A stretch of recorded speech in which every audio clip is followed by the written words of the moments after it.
Welcome to Guide Guru. We hope this video helps. You start by confirming VLC version and your OS because mismatched builds cause crashes. Once identified, back up your VLC profile, copy the config folder now so you can revert.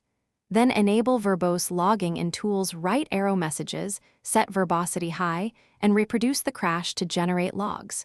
Make sure to note timestamps and error messages. This gives you the evidence needed to pick the right fix, and it prevents accidental data loss while you make changes. Once you have logs, reset preferences by renaming VLCRC and clearing cached modules.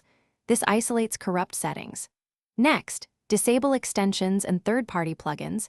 Either remove them from the extensions folder or launch with the No Plugins flag to see if an add-on causes the crash. Then test codecs and hardware acceleration. Switch to software decoding and disable GPU acceleration because driver conflicts often crash playback. If the crash stops, reintroduce components one at a time. You finish by fully reinstalling.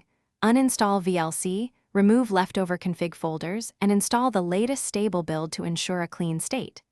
If the problem persists, submit a bug report with your verbose logs, exact steps to reproduce, OS details, and the VLC build. This speeds triage.